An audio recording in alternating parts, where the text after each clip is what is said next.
Access Radio. Webster Tarpley in Washington, D.C. Keep up with this issue and all the other issues on tarpley.net. New postings.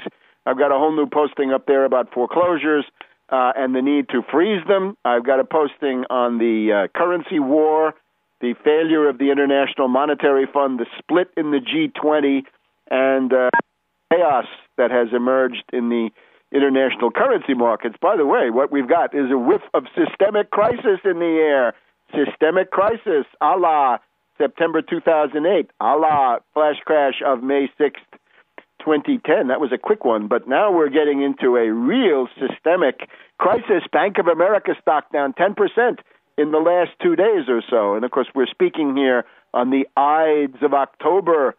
Beware the Ides of March, said the soothsayer to Julius Caesar. Beware the Ides of October, say I, to Bank of America, J.P. Morgan Chase, and the other zombie bankers. Now, the bankers, in order to facilitate their dirty speculative bubble, created MERS, Mortgage Electronic Registration System, which lists MERS as the holder of the mortgage. Therefore, it masquerades as the owner, but it's not, because the underlying promissory note is being dealt around, quite possibly with flash trading and high-frequency trading. The underlying note may have changed hands dozens of times, hundreds of times, thousands of times, millions of times, because you can do 1 million trades a second with high-frequency and flash trading. Third-party investors and pieces, it's cut up.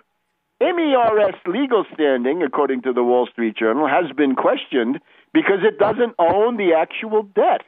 Traditionally, the mortgage and the note weren't split between different parties. That's because it's illegal. Top courts in 4 states have said that MERS cannot foreclose, cannot. If more states follow, this could throw further doubt on foreclosure proceedings. Well, it's not doubt, it's a blanket rejection. Now, remember, your last line of defense is produce the note. Show me the piece of paper I signed. That's going to carry weight in any court. If the judge won't accept it, then you've got to appeal, right? You've got to use every tactic that you can in the book, and in the meantime, build a political movement. In other words, self-defense in your own individual sphere and a political movement here go together in the obvious way. This is what you should always be doing. Here's the other thing. Where's the original note?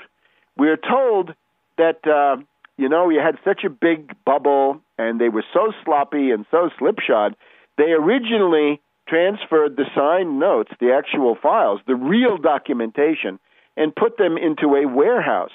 But sometimes they found that it was too expensive to rent space in the warehouse or the self-storage or whatever it was, and they shredded the original notes. The original notes have been destroyed, and they no longer exist. Well, guess what? If you can't produce the note, no foreclosure. Eat the losses. You destroyed the documentation. Go to the devil, you zombie bankers. So this is what it is. Now, we've had cases also where the people who fill out the paperwork to foreclose, to take your house away, to seize your dwelling. Your home is your castle. Every Republican would endorse that. But in this case, no, because we have robo-signers. We have unpaid, the low-skill workers who can barely read and write, who simply sit there and scribble their signature or maybe make their mark on the foreclosure papers and then send that over to a robo-judge who then approves the foreclosures. Well, it's time to stop this racket. It's time to get active politically in self-defense and in order to point a way out of this crisis. The big question in the Depression is, who will pay for the Depression? Will the zombie bankers who created the Depression with their derivatives bubble and the housing subset of that, a small part of it, will the bankers pay, or will they succeed in shifting the cost of the Depression onto working families? That's the existential question, and the imperative is use some means, be it the foreclosure issue, the Tobin tax, Wall Street sales tax, or some other avenue to start making the bankers pay for the crisis. Now, if they don't have the note, if they've shredded the note, then that's beyond fixing. The whole thing is beyond fixing. If the note has been destroyed and they can't produce the note, it's beyond fixing. They lose. Eat the losses. And if they have broken the chain of ownership so that nobody knows where the real owner is, that's another one where they lose, and whoever it is going to eat the losses. So it's chaos. And therefore, the role of the federal government, of a president, if we had one, would be to reestablish legality, public order, and the normal criteria of due process. Remember, the president shall take care that the laws be faithfully enforced. And again, states cannot deprive you of life, liberty, property without due process of law. Let's keep that 14th Amendment, shall we? Let's not throw it out with this anchor baby stuff. We want to keep it for precisely these moments. So we therefore look towards elected officials. Now, in the case of Obama, it's pathetic, and we'll devote a whole thing to that. There are, however, some desperate Democrats who, and this is exactly what you'd expect, desperate Democrats who are trying to save themselves in the Tea Party tide, who are actually coming out with policies that begin to have a little bit, a tiny ingredient of economic populism of the kind that we recommend here, and that is to try to stop foreclosures for at least a time. A month, 2 months, again, we want 5 years, but 1 month, 2 months, better than nothing. Let's get them stopped, and then we have a month or two for the debate. So here's what we have. Debbie Wasserman Schultz, one of the whips of the House Democrats, is in favor of a moratorium. Again, moratorium is a very bad term because nobody knows what this means, right? Latin studies are not what they used to be, right? Cicero would have known what a moratorium was.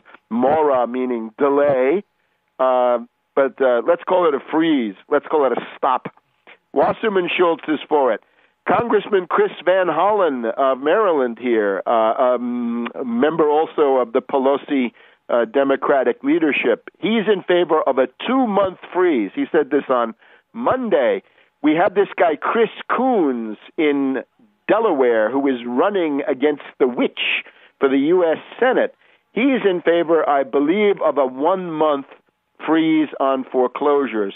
Alan Grayson, the outspoken Democrat down there in Florida, fighting for his life against a reactionary Republican, is also in favor of some kind of freeze. However, and here's an element to be underlined, Governor Martin O'Malley of the state of Maryland has apparently gone farther than anyone in making the demand for a freeze. And O'Malley has sent a letter to the Democratic, the congressional delegation of the state of Maryland, demanding that the feds come up with a freeze. And we'll be back in a minute, but it's time to freeze foreclosures.